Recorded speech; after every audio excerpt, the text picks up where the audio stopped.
Irmãos, podeis assentar em nome de Jesus?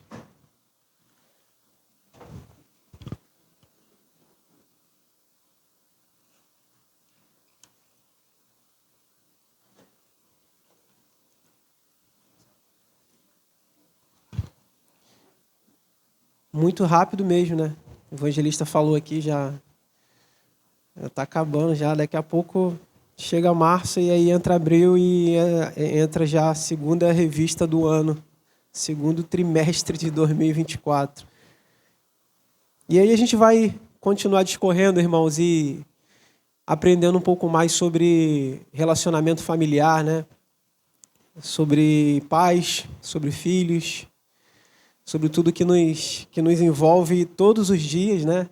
Isso é algo que nos envolve todos os dias, essa questão de relacionamento familiar. A gente sempre fala de relacionamento com Deus, mas também precisamos falar do nosso relacionamento familiar.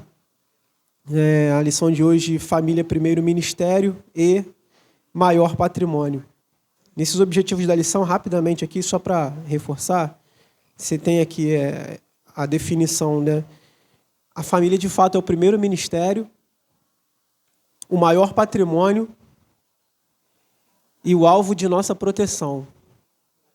E aí, quando a gente fala sobre o primeiro ministério, às vezes a gente pode pensar que essa é uma palavra dirigida mais aos homens do que às mulheres, mas na verdade não, né? É um conjunto. Num primeiro momento, ali no início da lição, que a gente vai ver já daqui a alguns instantes, a gente pode pensar que o comentarista está dirigindo uma palavra mais voltada aos patriarcas, né, aos homens de família, né? Mas, na verdade, não, irmãos. É uma responsabilidade compartilhada e que precisa ser muito bem compartilhada entre o marido e a esposa para que a família em si, na sua totalidade, ela consiga ter êxito nesse tal chamado projeto de Deus, né? O projeto de Deus, projeto família. O primeiro título, né, fala sobre família, meu primeiro ministério. E o 1.1 fala sobre que precisamos governar primeiro a nossa família, né? Destacar algumas descrições que o comentarista registrou, que diz o seguinte: o nosso lar é o nosso pequeno rebanho e a congregação que nós pastoreamos. É o que nós estávamos falando anteriormente. Às vezes a gente pode pensar que é uma palavra dirigida aos homens. Olha só. O nosso lar é o nosso pequeno rebanho, é a congregação que nós pastoreamos. Mas existiam também pastoras, não é, pastor? Pastoras de ovelha. Então, assim, não dá para a gente pensar que essa é uma lição voltada apenas para os homens. É como nós dissemos anteriormente, é uma responsabilidade compartilhada. O homem tem o seu papel e a esposa também. E realmente, irmãos, a nossa casa, ela inicia como se fosse um teste, né? Um teste probatório para a execução do êxito ministerial, né? É ali que a gente é provado e é ali que a gente é treinado todos os dias. Mais adiante nós vamos ter algumas declarações de que não adianta ser o máximo aqui. Vou falar num contexto da nossa igreja, né? Não adianta eu ser o máximo aqui se eu sou sempre o mínimo dentro de casa, né? Então, é realmente um ponto de equilíbrio. Eu não posso chegar aqui e talvez ser vislumbrado, né? Ou caracterizado como alguém que, caramba, o Wellington é um obreiro excelente e tudo mais, e aí você vai chegar na Esté e vai perguntar para ela, e ela vai te dizer completamente o contrário.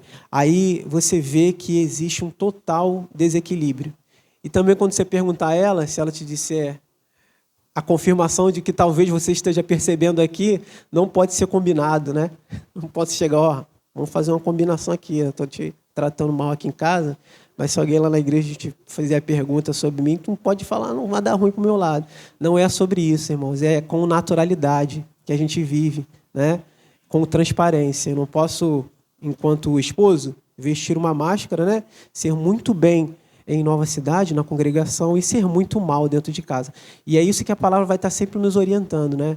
Não vai ser perfeito, mas precisa ser sempre no centro da vontade de Deus e em quebrantamento, para que esse equilíbrio que a gente busca lá fora e aqui dentro, ele se encaixe, como uma luva, né? Então, o nosso lar é o nosso pequeno rebanho, é a congregação que nós pastoreamos, tá? Eu acho, assim, admirável um exemplo familiar. Um exemplo familiar que nós temos na vida na casa, né, de Filipe. Filipe, eu estou falando, irmãos, agora, assim, só para exemplificar, né? Filipe, o diácono, né, o evangelista, aquele que foi escolhido para cuidar dos órfãos e da repartição, né, dos órfãos e das viúvas ali em Atos. Foi escolhido até juntamente com Estevão. Eu acho muito, assim, impressionante o relato que Paulo faz sobre ele. Em Atos 21:8, se não me engano, Paulo chega em Cesareia e ele faz um relato sobre esse Filipe, diácono e evangelista, de que ele tinha 4 filhas virgens que profetizavam, né? 4 filhas virgens que profetizavam. Ali o Novo Testamento, né, ele fala sobre pelo menos 3 Filipes, né? Tem o Herodes Filipe, filho de Herodes o Grande, que era irmão de Herodes Antipa. Esse Herodes Filipe, ele era casado com Herodias, e contam-se os registros, relatos históricos de que Herodias, né, deixou Herodes Filipe para se casar com Herodes Antipas. E João Batista vai descer a madeira na cabeça dele o tempo todo. Herodes, seu sem vergonha, adúltero, né? Não te é lícito possuir a mulher do teu irmão Herodias. Esse é o primeiro Filipe, né? Tem também o segundo Filipe, que é o Filipe que veio a se tornar o apóstolo, né? Natanael e Filipe, tem um relato bem interessante sobre os dois.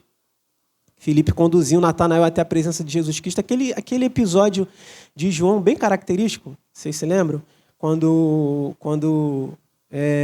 Natanael chegou, Filipe chegou para Natanael e falou: cara, a gente achou aquele de quem Moisés escreveu e as Escrituras e os profetas disseram, né?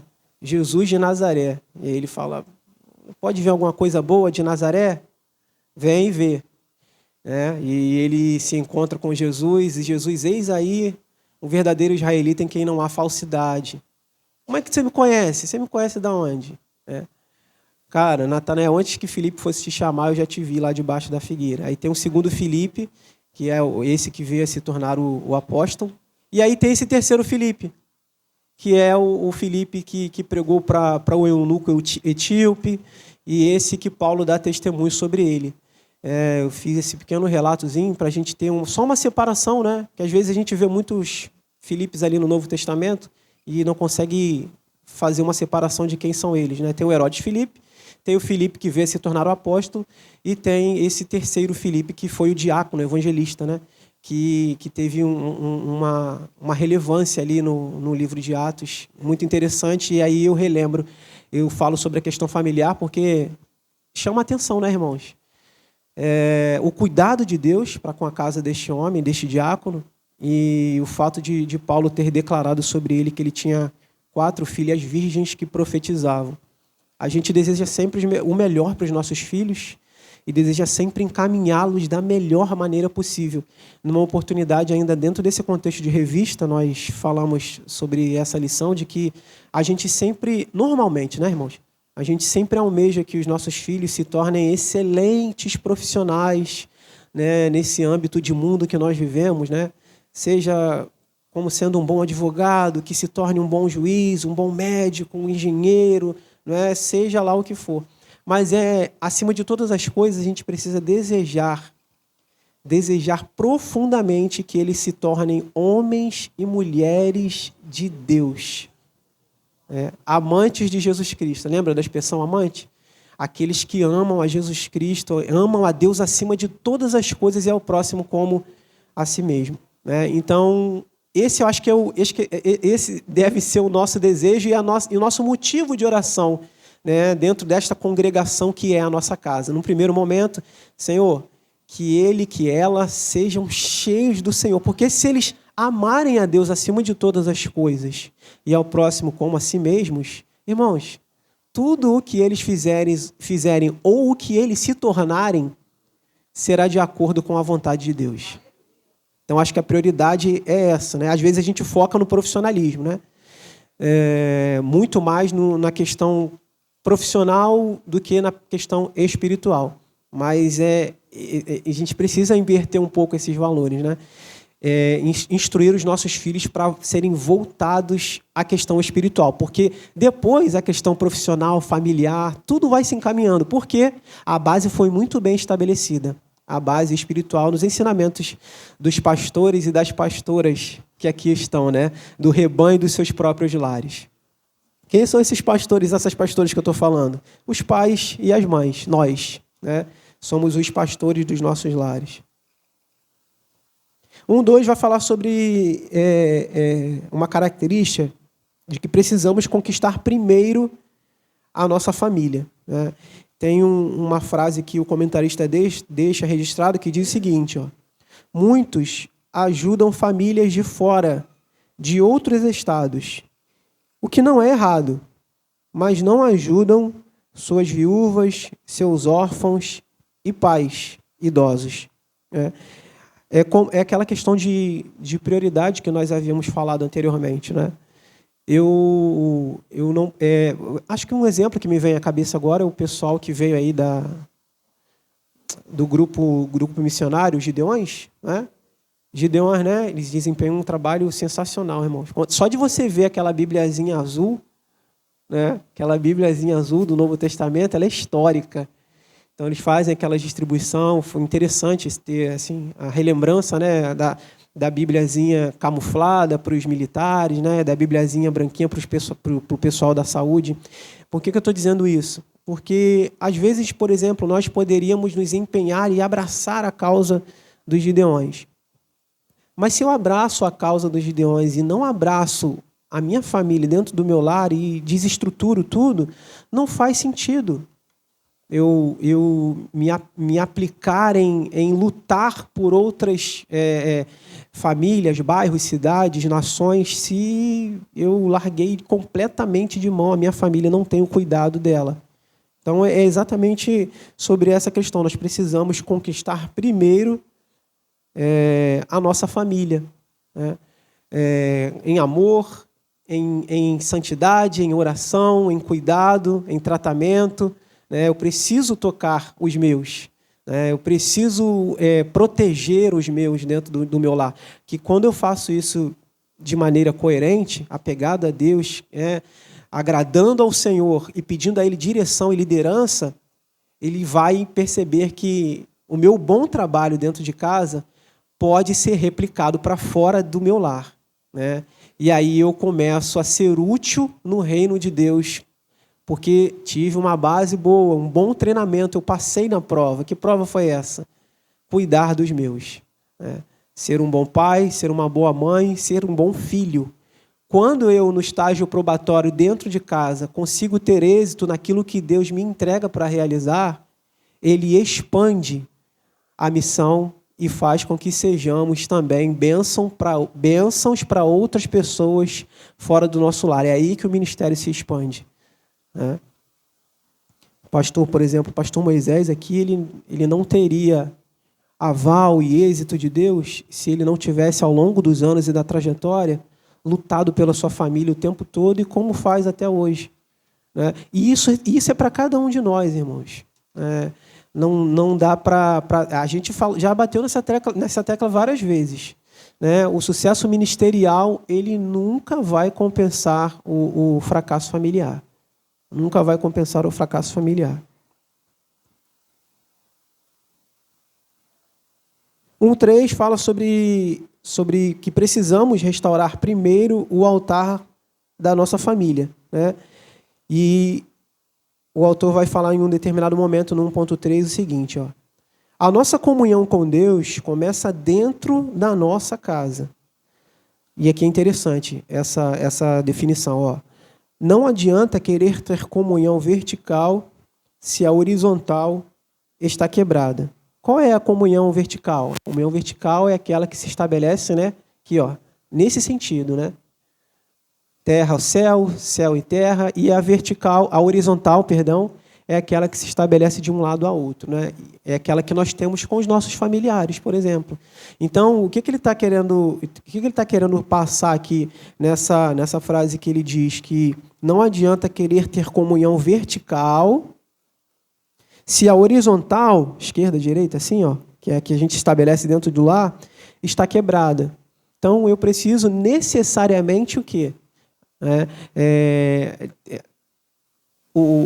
A gente pode ter, por exemplo, os homens, né, pela palavra de Deus, nós podemos ter as nossas orações impedidas, não ouvidas pelo Senhor, se de alguma forma nós ainda estamos com a nossa aliança quebrada dentro do lar. Né? Se eu vivo em dissensão, eu sempre coloco um exemplo da minha vida, irmãos, para a gente ter uma noção do que eu estou falando. Tá? Se eu vivo em dissensão com a Esther, se eu vivo em discussões diárias, quebra-pau dentro de casa o tempo todo, essa minha união precisa de restauração. Do contrário, eu vou ter dificuldades ou rejeição da parte de Deus para ter as minhas orações ouvidas. Se é até que eu vou orar. Porque tem gente, irmãos, que vive, na verdade, essa prática de vida, né? De desestabilizar completamente o seu lar. Eu ouvi uma vez a expressão pesada, que é diábono. É um diábono dentro de casa e, às vezes, vai botar uma roupagem para tentar viver a aparência fora dela. Então, assim, não vai dar certo. Declaradamente, não vai ter a menor condição de haver êxito e sinceridade nesse tipo de relacionamento. Então, a comunhão horizontal, ela precisa ser muito bem estruturada para que nós tenhamos êxito na comunhão vertical. O nosso trabalho, né, na casa do Senhor, nesse desenrolar de âmbito igreja, ele tem êxito quando nós também nos empenhamos fora daqui. Né? Costumo dizer que, por exemplo, o nosso culto não começa aqui. Né? Aqui nós viemos só para agradecer, ofertar ao Senhor, estabelecer comunhão uns com os outros, mas fora daqui a gente precisa ter tido a comunhão com Ele. E isso é extremamente necessário. Então, da mesma forma que eu não consigo ter condições de ministrar aos irmãos entregando algo da parte de Deus com sinceridade, se eu não tenho a menor condição, prazer, satisfação de fazer isso dentro de casa. Então, eu faço lá, eu faço um bom treinamento lá, eu ministro lá, eu aprendo, repasso lá. Às vezes eu chamo a Esté, a própria Sara, para tentar falar, olha aqui que o Espírito Santo me fez perceber aqui. E ali a gente vai treinando. Aí quando a gente treina lá, a gente é capaz de passar aqui, ainda que não seja assim de púlpito, às vezes a gente vai conversar com alguém e o que a gente às vezes aprendeu e repassou dentro de casa vai servir para a casa de uma outra pessoa como uma forma de um aconselhamento, de uma palavra e de um direcionamento. Mas por que a gente vai ter esse aconselhamento, essa orientação e essa palavra de direcionamento? Porque a gente recebeu, replicou, compartilhou em casa, treinou e foi capaz de repassar isso adiante.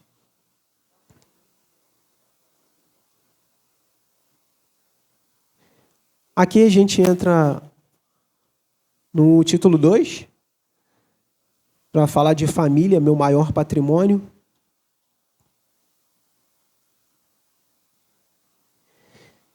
Mais uma frase do comentarista que diz o seguinte, ó, ali no título 2, né? Família, meu maior patrimônio. O patrimônio que não for bem administrado será dilapidado. Né? O patrimônio que não for bem administrado será dilapidado.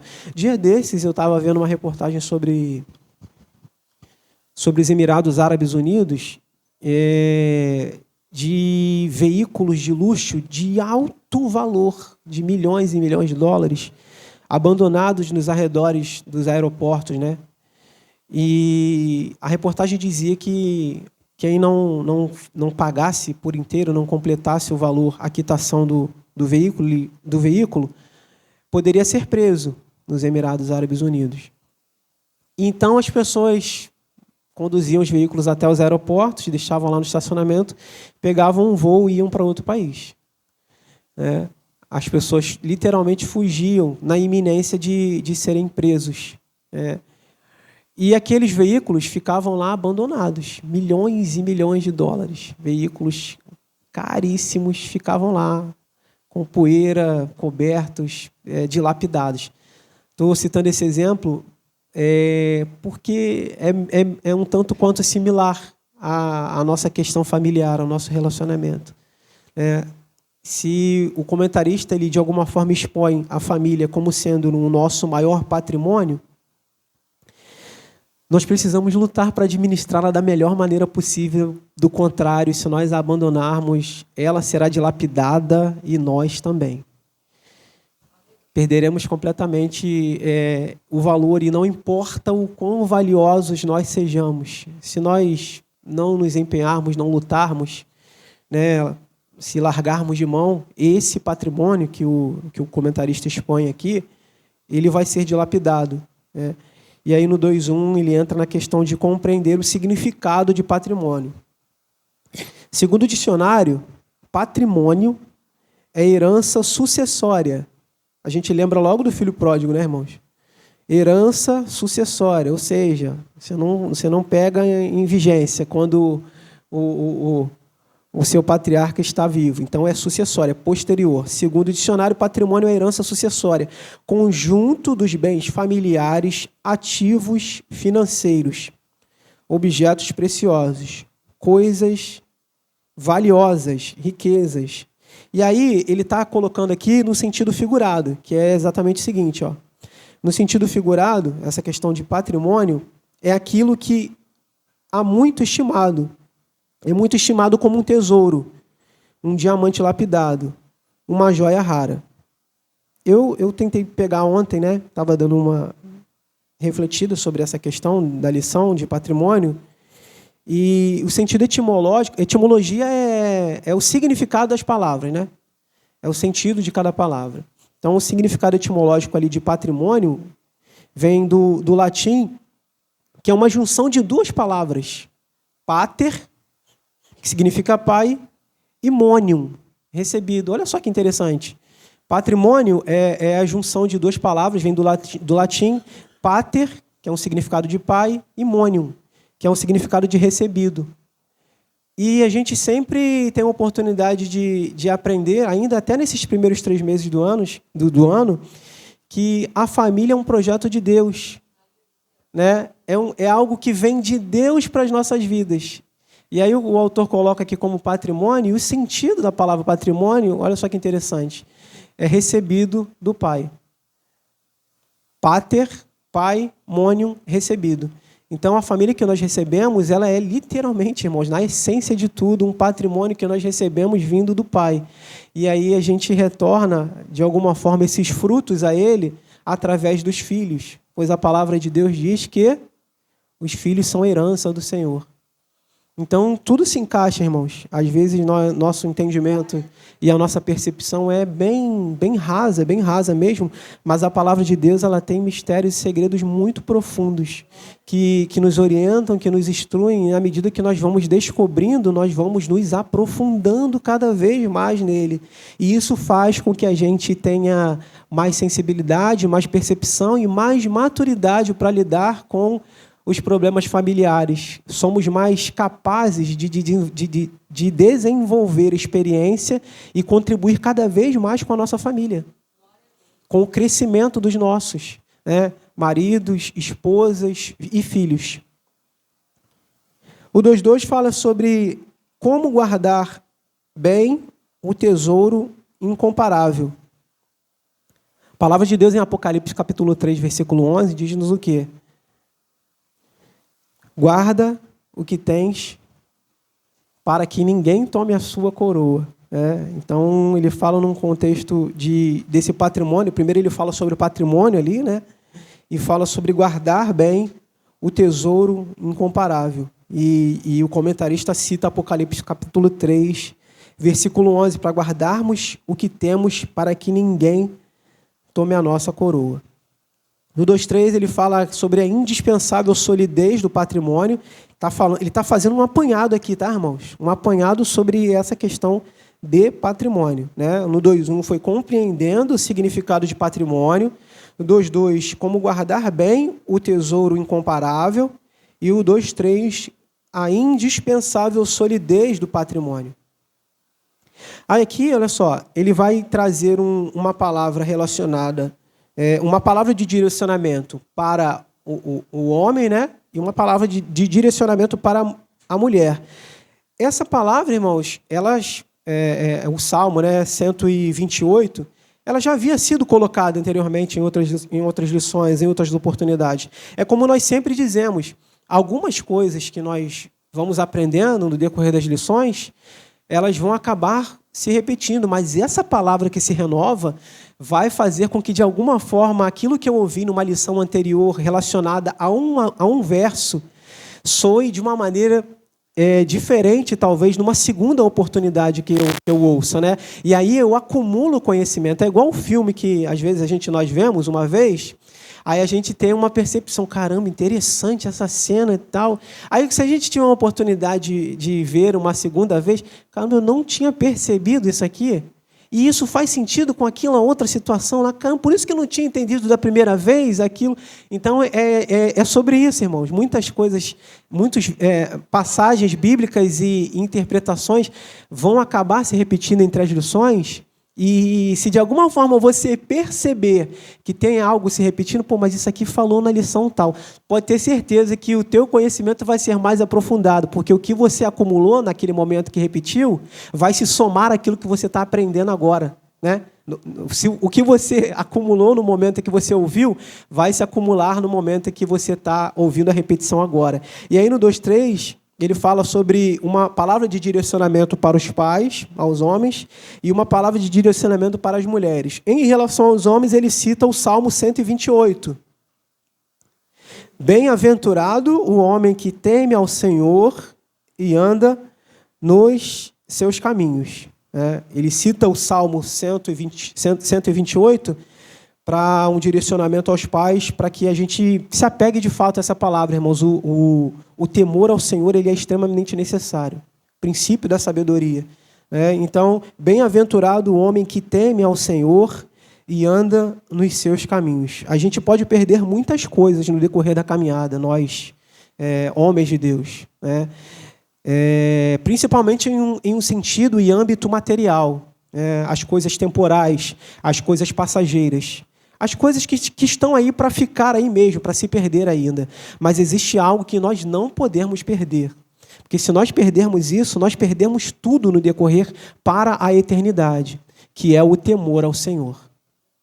O temor ao Senhor, isso nós não podemos perder de jeito nenhum, né?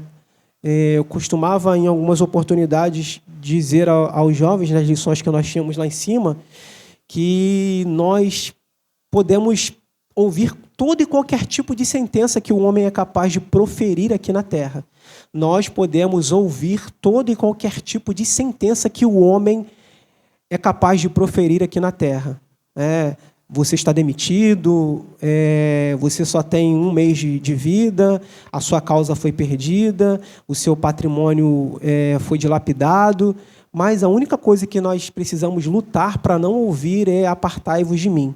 Então, o homem é capaz de proferir incontáveis sentenças sobre as nossas vidas enquanto aqui estivermos. E está tudo bem. Só que a nossa luta precisa ser não perder o temor ao Senhor para que nós não venhamos ouvir a palavra de sentença final. Então, por que eu estou dizendo isso? Porque a prioridade das nossas vidas, né, é o céu, no sentido de temer ao Senhor. Nós, homens de Deus, precisamos conservar o temor em tempo integral. Quem pecou mais, Davi ou Saul? Irmãos, Davi pecou muito mais do que Saul. O que diferenciava um do outro? Temor ao Senhor, quebrantamento, arrependimento. Davi ia lá, se arrependia e pedia para que o invisível não saísse dele. Saul ia lá, vacilava, cometia o pecado e pedia para que o visível não fosse tirado dele. Loucura, né, irmãos? Eles entenderam, cada um, o real significado de temer ao Senhor. Davi entendeu que precisava temer ao Senhor e que ele poderia acabar com a vida dele em todo e qualquer tipo de situação aqui na terra. Tirar trono, tirar cadeira, tirar autoridade, tirar riqueza, tirar luxo, poderia tirar tudo. Davi falava com o Senhor. Mas ele falava, não retira de mim o teu espírito. Eu temo ao Senhor, não tira de mim o teu espírito. Pode tirar qualquer coisa, mas o espírito não tira.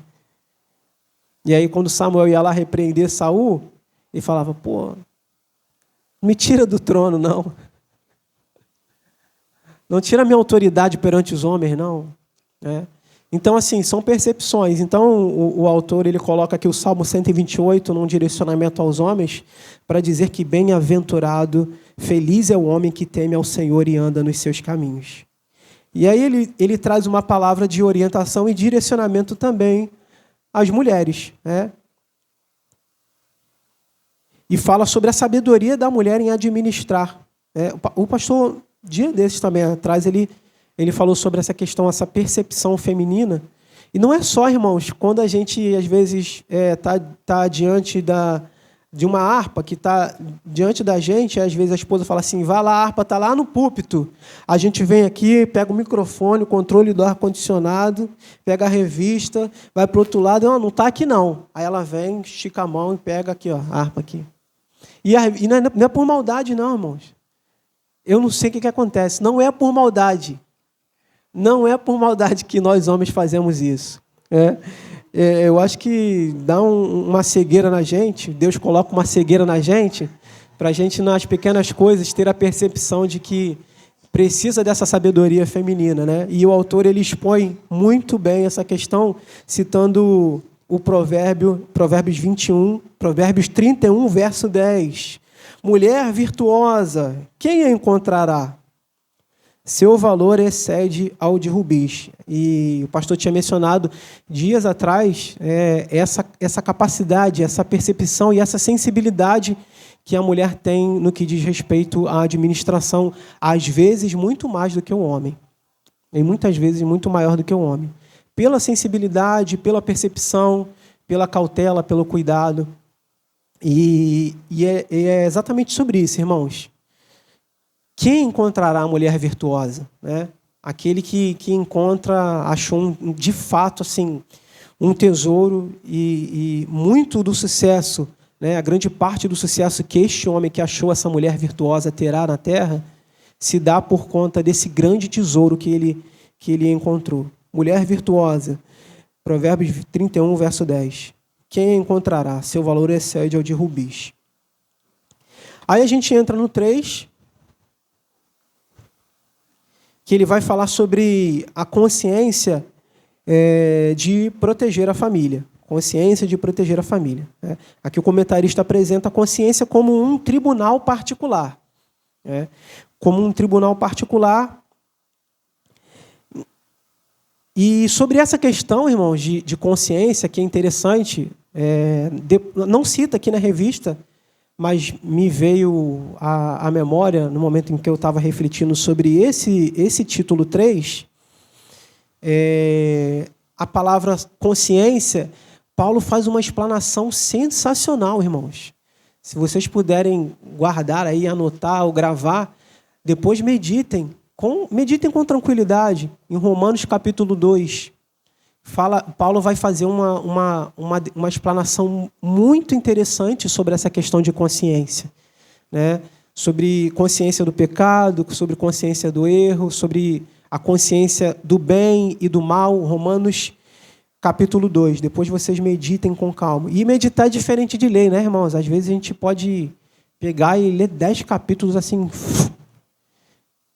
Mas, às vezes, o tempo que às vezes a gente demora, às vezes, 1 hora para ler 10 capítulos, e às vezes a gente fica numa passagem de 3 versículos por 1 hora, e isso também é meditar. A gente fica ali, lendo, relendo, parando para pensar, pedindo direcionamento do Espírito Santo, e em todos os 2 cenários, todos os 2 cenários é valioso. Seja quando a gente gasta, às vezes, 1 hora para ler 10 capítulos ou 1 hora para meditar em 2, 3 versículos. Então, depois, se vocês tiverem oportunidade, e eu sei que terão, com certeza, meditem em Romanos capítulo 2 para ter uma palavra muito interessante sobre consciência. E essa consciência que o autor coloca aqui, né, de proteger a família, mas ele apresenta ela como um tribunal particular, é uma consciência que nos instrui e que nos orienta literalmente sobre o bem e o mal.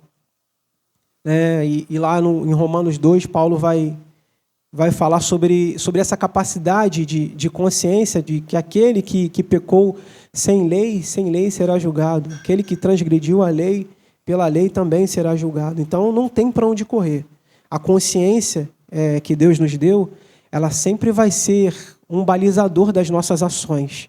E nós sempre vamos saber se estamos fazendo algo certo ou errado, bom ou mal, porque ela sempre vai nos acusar. Principalmente quando essa consciência é direcionada através do Espírito de Deus, que ainda continua convencendo o homem do pecado, da justiça e do juízo. E às vezes nós ouvimos essa tão conhecida passagem bíblica que diz que o Espírito Santo convence ainda do pecado, da justiça e do juízo, e às vezes nós relacionamos ela apenas ao perdido, que foi alcançado, aceitou a Cristo como Salvador. Mas ela precisa servir para nós todos os dias, porque todos os dias nós pecamos, nós erramos, nós lutamos para minimizar esse impacto e esses erros que nós cometemos diariamente. Mas esse Espírito Santo que convence o homem do pecado, da justiça, do juízo, não se restringe apenas àquele que veio aceitar a Cristo como Salvador. Essa expressão é para todos nós, todos os dias, porque as lutas são diárias e a resistência que nós precisamos ter contra o pecado também precisa ser diária. Então, essa consciência, aí o autor fala sobre a consciência de proteger a família. No 3.1, ele entra para destrinchar essa questão da consciência de proteger a família. Tem o título principal, a consciência de proteger a família. Aí no 3.1 ele entra para dizer, precisamos restaurar a nossa consciência, Eu não consigo conscientizar outras pessoas se eu não tenho uma boa consciência, um bom balizador. De certo, de errado, de pecado, de santidade. Eu preciso ter isso muito bem alinhado para que, de alguma forma, eu consiga aconselhar uma outra pessoa. Eu estava ouvindo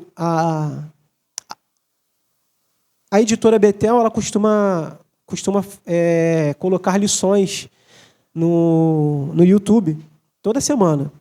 Por exemplo, essa que a gente está agora é a lição 9.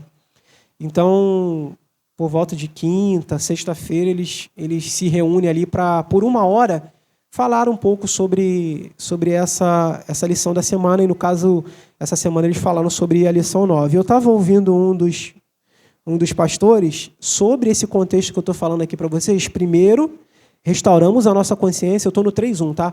Primeiro, nós restauramos a nossa consciência para sermos capazes de restaurar a consciência de outras pessoas através de uma palavra, direcionamento e aconselhamento. E um dos pastores, nessa lição, ele falava que um homem recebeu uma oportunidade profissional para mudar de estado e foi colocar isso na mesa, para sua esposa e tal, conversar, vai ser uma boa oportunidade e tal, não sei o quê. Vamos lá, vamos viajar para outro estado. E a mulher, ela não se sentiu à vontade em avançar, em prosseguir nessa oportunidade que o seu marido recebeu de oportunidade profissional de outro estado. Olha só como essa questão de restauração da consciência é interessante. E esse homem que recebeu essa oportunidade profissional foi se aconselhar com um pastor. E o pastor falou assim, cara, vocês não têm filho, casaram tem pouco tempo, segue a tua vida, tu vai se arrepender, se separa. Se separa, cara, não perde essa oportunidade não e tal. Rapaz, o cara ficou balançado com essa palavra. Por quê? Ele não tinha convicção do casamento, da união, e de que precisa lutar para que isso seja indissolúvel. E aí, esse outro pastor que estava na lição teve a oportunidade de ouvir esse relato. Pô, pastor, conversei com o pastor fulano de tal, ele me deu essa palavra de que eu não tinha filhos, estava casado há pouco tempo e eu ia talvez me arrepender de aproveitar essa oportunidade profissional lá na frente. E o pastor deu uma outra palavra para ele: meu amigo, se você tiver que se separar da tua esposa para aproveitar uma oportunidade profissional, você pode ter certeza que Deus não está nesse negócio. Simples e direto. Porque, assim, irmãos, tem sido extremamente banalizado o leito matrimonial, o relacionamento conjugal. Eu não estou falando assim, irmãos, as pessoas casam, se dão-se em casamento, separam, divorciam. Isso ocorre. O que eu estou falando é que, assim, se nós tivermos a oportunidade de não banalizar isso, como é que, irmãos, eu vou... Não, então tu não quer ir comigo? Meu irmão, a primeira divergência que ocorre e eu já abro, eu não vou ficar com ninguém, irmãos. Desculpe. Né? Eu não vou abrir mão de nada. Tem uma coisa que eu ouvi já com o pastor... Eu tinha 28 dias de casado, a gente foi no encontro de casais e é interessante esse direcionamento que a gente tem. E a gente... Desde aquela época, né, foi em 2008, a gente vem tendo sempre diversas oportunidades sobre a característica do casamento como sendo algo indissolúvel e que não pode, sim, ser banalizado. Né? E isso serve para as nossas vidas nos dias atuais. Né? A gente vai lutando, a gente vai renunciando a alguma coisa aqui, abrindo mão de uma outra coisa ali. Para quê? Para que a gente consiga ter uma vida duradoura. Porque se num primeiro cenário de confronto a gente abre mão, aí a gente não vai parar mais com ninguém. Não para. Então é importantíssimo a gente ter essa maturidade. E aí isso só vem depois que a nossa consciência vai sendo restaurada. Né? A gente vai tendo uma restauração de consciência, vai tendo um entendimento que em alguns momentos não vai ser do jeito que eu quero, não vai ser do jeito que eu desejo, mas precisa ser equilibrado. Então, acabou que esse homem teve duas palavras completamente contrárias e diferentes. Um pastor falava para ele se separar e na outra o pastor deu uma palavra direta para ele. Se o teu sucesso profissional depende de você ter que se separar por causa desse motivo, cara, Deus não está nesse negócio, não. Então, é esse equilíbrio. Aí você tem uma percepção de qual dos dois pastores aconselhadores que, de alguma forma, tinha uma consciência restaurada. Eu, na minha concepção, o segundo pastor, que deu essa palavra de direcionamento para ele. E, de alguma forma, se aquele moço seguiu o segundo conselho, ele manteve o seu casamento, certamente agradou ao Senhor, certamente, né, porque ele está lutando por algo que é indissolúvel e seguiu a sua trajetória, e Deus certamente há de abençoá-lo. Então, nós precisamos restaurar essa consciência para nós, para sermos bem-aventurados e bem-sucedidos, e sermos capazes também de orientar e direcionar a vida de outras pessoas quando nós tivermos a oportunidade de aconselhar e de falar daquilo que nós vivemos. Quando o Tribunal da Consciência, isso aqui é algo que está no 3.1, tá, irmão? Estou no 3.1 ainda. O comentarista ele dá uma citação que diz o seguinte: quando o Tribunal da Consciência não funciona, a pessoa confunde o ministério com a família. Dá mais valor a um do que o outro. Inverte os valores. Ou não realiza nenhum nem o outro com qualidade e nem dignidade. O equilíbrio, irmãos, ele é a ponte para um caminho de retidão. Estou pensando aqui agora no seguinte: o equilíbrio ele é como se fosse uma ponte para o caminho de retidão. Por quê? Porque se minha estrutura familiar ela está desnivelada, quando eu for caminhar em direção à estrutura ministerial, eu vou ter que percorrer um aclive, né, uma subida. Mas se ela está nivelada, eu estou tentando desempenhar um excelente trabalho aqui dentro da minha família.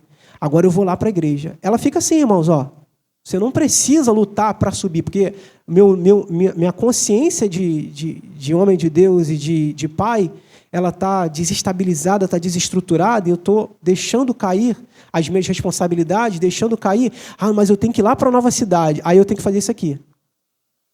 lutar para subir, para depois viver uma vida de aparência aqui.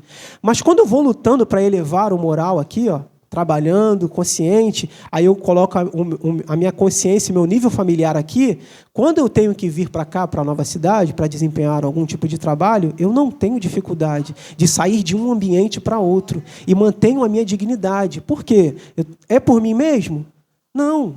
É pela misericórdia de Deus. Né? Então, eu estou mantendo nivelado aqui a minha consciência de pai, de mãe, de filho, lutando aqui para quando eu sair de um ambiente familiar, eu conseguir desempenhar com dignidade o trabalho que eu tenho para desempenhar.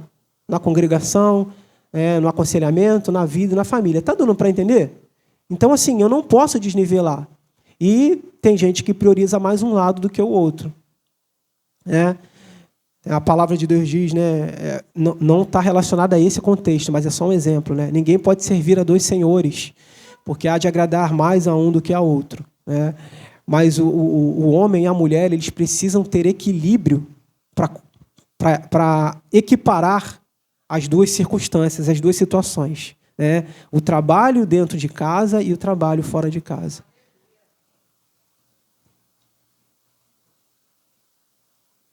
Aí a gente entra no 3.2 aqui, que diz o seguinte, ó, instruções bíblicas para preservar a família. Em um ponto anterior, deixa eu ver, no 2.3, olha só, no 2.3 a gente teve uma palavra de direcionamento para o homem, lembra? No Salmo 128, bem-aventurado o homem que teme ao Senhor. Aí teve uma palavra de direcionamento para a mulher, né? O Provérbios 31, verso 10. Mulher virtuosa, quem encontrará? Seu valor excede o de rubis. Aí a gente entra aqui no 3.2. No 2.3 falou uma palavra para o homem e para a mulher, e aí no 3.2 vai falar sobre uma instrução num contexto familiar, completo agora, tá? Ele vai trazer novamente uma palavra direcionada ao homem, relembrar o Salmo 128. Aí ele vai falar também de uma palavra de instrução aos pais, agora no contexto de junção entre o homem e a mulher. O Provérbios 22, verso 6, é a citação que nós plenamente conhecemos, já ouvimos, né, irmãos, diversas vezes. E enquanto nós aqui estivermos, nós vamos ouvir. Né? Ensina a criança no caminho que deve andar e até quando envelhecer não se desviará dele. E aí tem uma instrução aos filhos, né, que também é extremamente conhecida de nosso meio. Né? Efésios capítulo 6, de versículos 1 ao 3. Vós, filhos, sede obedientes aos vossos pais no Senhor, porque isto é justo. Honra teu pai e a tua mãe, que é o primeiro mandamento com promessa, para que te vá bem e vivas muito tempo sobre a terra. Irmãos, ninguém fica desorientado na palavra de Deus. Nem o marido, nem a esposa, nem os filhos. E ninguém fica sem apanhar um pouquinho também. Né?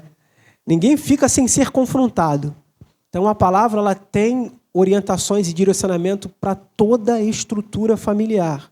Alguns vão receber essa estrutura e esse direcionamento de bom grado. Quando? Quando eles já estão desempenhando aquilo que a palavra está orientando. E no momento em que nós não recebermos essa orientação de bom grado, é porque em algum momento nós estamos falhando de acordo com aquela orientação.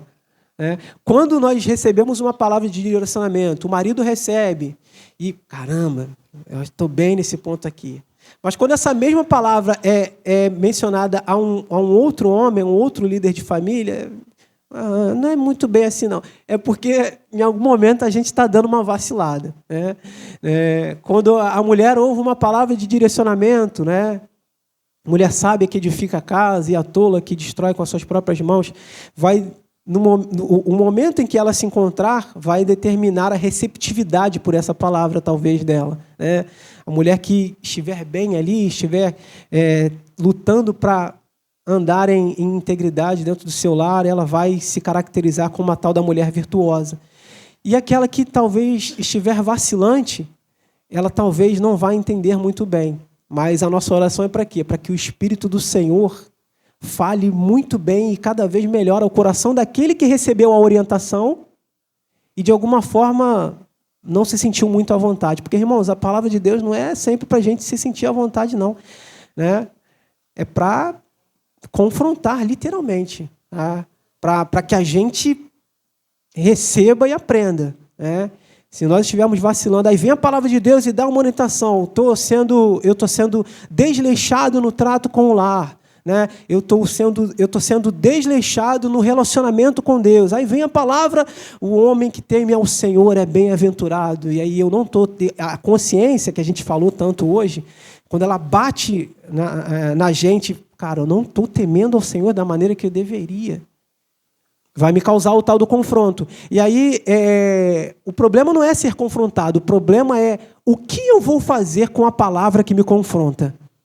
Vou rejeitá-la, dar as costas para ela, vou viver como se eu não a tivesse ouvido, ou vou me render a essa palavra que me confrontou, retornar ao tal do primeiro amor, quebrantar-me diante do Senhor, arrepender-me diante dele, e seguir essa orientação. Aí, assim, é o que a gente vai fazer. Né? A palavra de Deus diz, muitas pessoas falam, né? Os humilhados serão exaltados, mas, na verdade, não é assim. Aquele que a si mesmo se humilhar, né? Deus o exaltará. Aquele que a si mesmo se exaltar, Deus o abaterá. Então, às vezes, a gente ouve essa expressão de que os humilhados serão exaltados. Não é bem assim.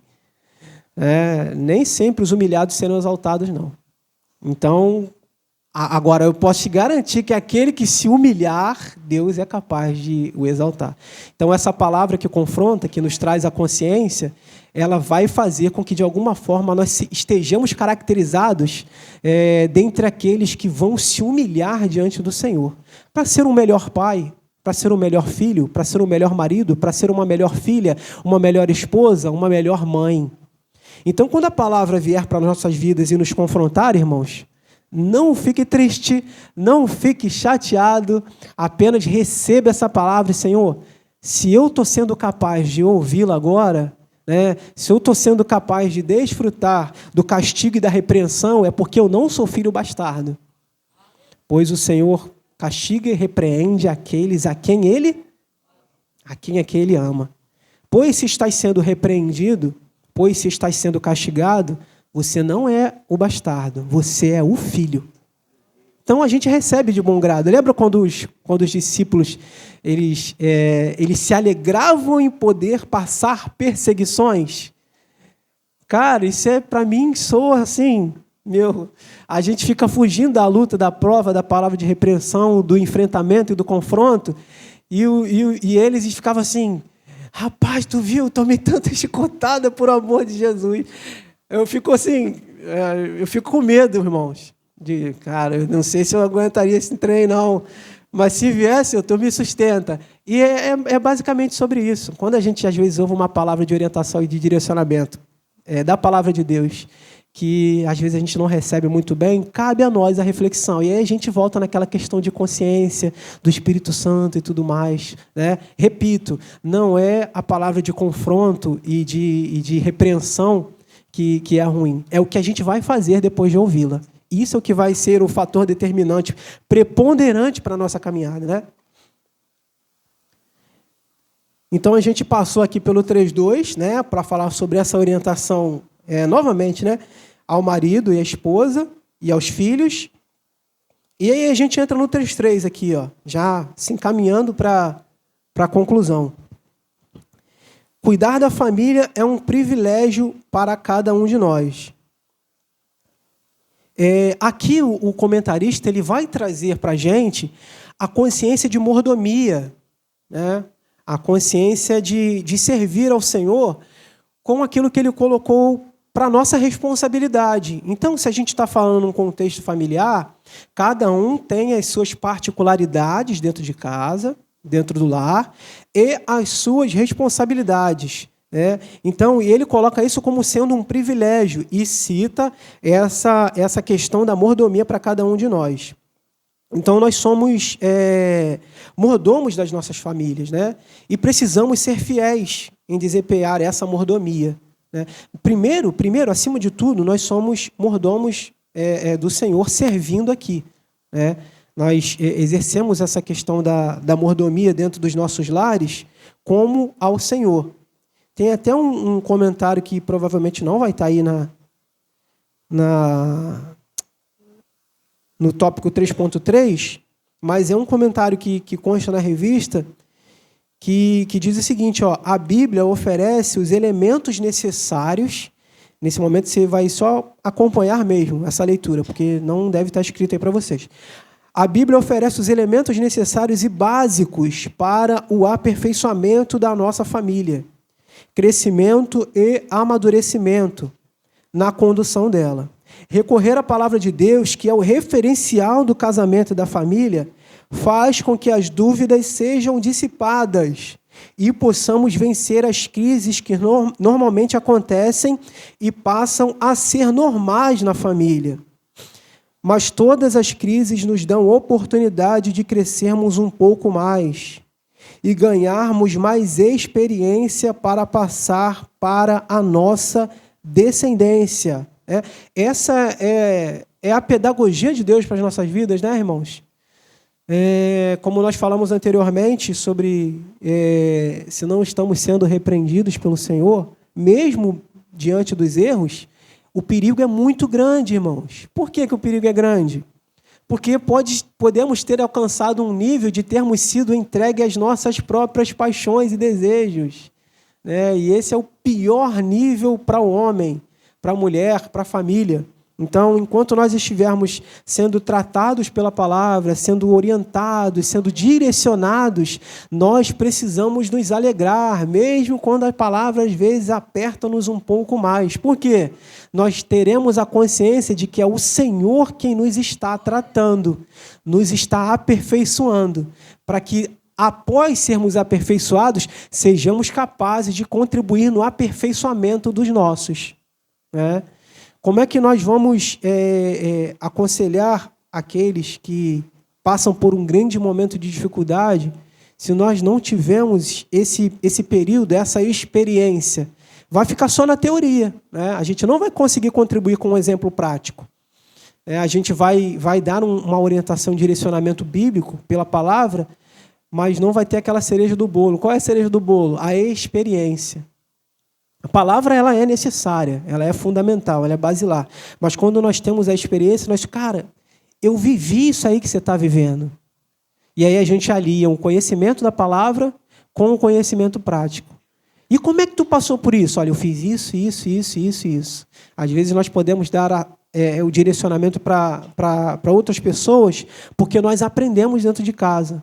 Nós fomos confrontados, nós sofremos um enfrentamento, nós passamos pelas tribulações e isso nos fortaleceu cada vez mais, né? Nós ajudamos os nossos esposos, esposas e filhos, e aí quando a gente se depara com alguém que está numa situação em que precisa de uma orientação, de direcionamento, como nós um dia precisamos, nós somos capazes de contribuir. Então, cuidar da família é um privilégio para cada um de nós. Essa é a mordomia que Deus nos permitiu ter e desempenhar.